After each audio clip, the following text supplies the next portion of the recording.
New tonight, the Bibb Sheriff's Department calls gang graffiti a problem. And we saw evidence of that graffiti today. Yeah, Suzanne Lawler is joining us now to tell us more and to show us what she found. Suzanne. Well, you know, you can protect yourself against a lot of things in life, but there's not much you can do when folks show up with a spray paint can and a mission to get some street cred. I thought it was a bad thing for them to be doing that in the neighborhood. Yeah, especially when you got kids and stuff and they waking up and see stuff like that, you know what I'm saying? Things aren't as bright on Sunnydale Drive. This is horrific.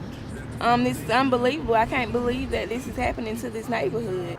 Someone or a group of folks used an entire house as a canvas. It's hard to miss as you ride down Jeffersonville Road.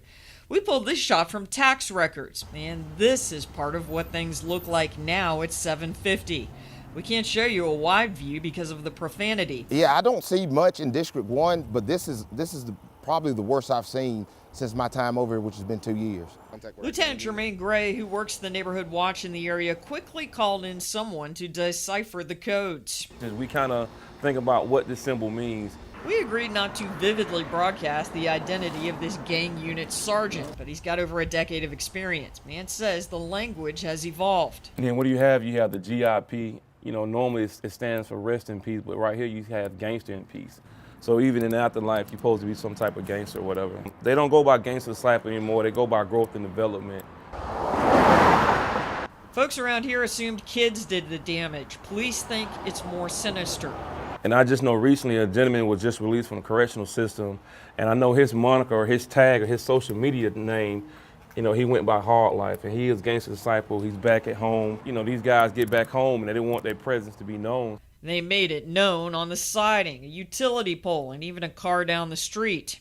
And it's almost like an intimidation factor as well. You know, the bigger the glory, the bigger the gore, the more respect. And the best way to show disrespect is to cover it up with free labor. Investigators say they'll put more of a focus in this area, but the graffiti isn't necessarily a red alert to neighbors when it comes to their safety. You know, the people that deal in this underworld, the people that deal in this gang culture, you know, they're the ones that may have some feedback on that. The everyday citizen still safe. Now, you've heard this time and time again, but if you see something, say something. In these kinds of situations, people worry about retaliation. So the Bibb Sheriff's Office says, call their non-emergency number. Do not dial 911. So you can remain anonymous if you do this and say, I don't want my identity known. That non-emergency number is 478-751-7500. Once again, 478-751-7500. And guys, if you say I want to remain anonymous, they will not roll a cruiser to your house and take a report. They'll just do it over the phone. That's good information. No, thanks, Suzanne. And we did some research on 750 Sunnydale Drive. Now, the last owner of the property told us that the Georgia Department of Transportation bought it a few months ago. Now, there's a plan in the works to widen Jeffersonville Road.